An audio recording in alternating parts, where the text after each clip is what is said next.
Joe, it's January, day 25. Today we're going to be training the hip joint. I'd like you to start off today by laying on your back, placing your right leg straight, and then bend your left knee at 90 degrees. Pull the toes back to the shin. Have your arms placed firmly on the ground. What I want you to do is remain vertical or straight up and down with your left thigh. And then you are going to push your left foot outside as far as you can. This is called internal rotation of the hip. Make sure you're looking at your thigh, it's still facing straight up and down. I'm not pushing very hard right now, maybe a 3 out of 10, and I'd like you to maintain that. You probably feel some of the side of your hip muscles working. Now I'd like you to push into that space, so outside with the foot at a 5 out of 10, feeling more engagement and contraction here. Might feel like it's going to cramp. If you do have that sensation, back off for a second and then go again. Maybe try to squeeze the tissue, then relax, squeeze, relax. Start to push into this outside area with your foot, the internal rotation at the hip, at a 7 out of 10. Start to pull the thigh back into your belly more. Hold this. Keeping it at a 7 out of 10, quite uncomfortable now, hard to hold. For the next 5, 3, 2, relax. Set the left leg straight, bend the right knee up 90 degrees at the knee, pull the toes back, and rotate outside with your foot, so hip internal rotation. Start the push at about a 3 out of 10. Feeling that tissue engage on the outside of the right hip. Push into it at a 5 out of 10. Again, if you get that cramping sensation, do what we did last time. Maybe back off a little bit, re-engage, try to squeeze the tissue, then relax, squeeze. Let's go to a 7 out of 10. Pull the thigh in towards your belly.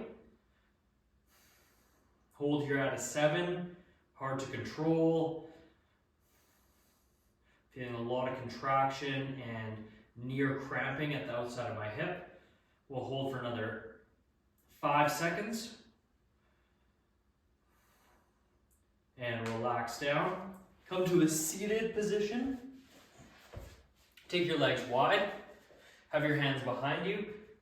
Be on your sit bones, the bony aspects of your butt the whole time. And with the left leg, internally rotate as much as you can. Not so far though that your sit bones come off the ground. The whole time the sit bones will remain on the floor. Push into that. Come back to neutral, then external rotation. Push as far as possible.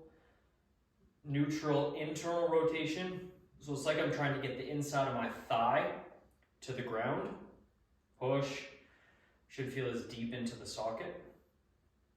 Push into external rotation.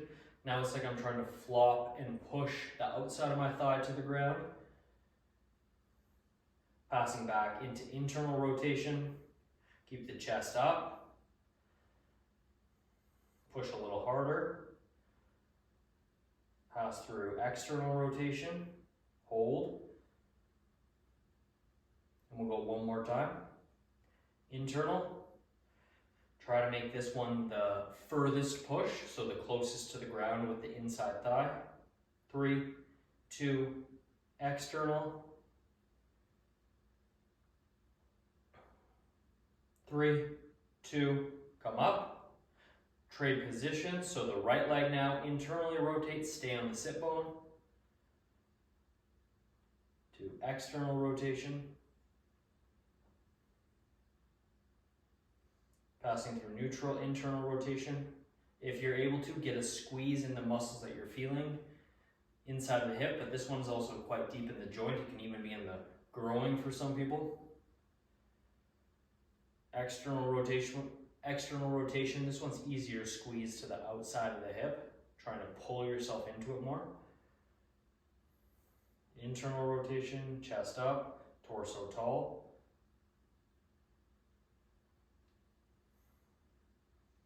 External, follow along with my speed.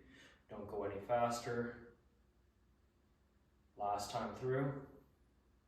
Internal, try to push this one a little bit further towards the floor for 3, 2, external. Try to push this one closer to the floor as well. 3, 2, relax.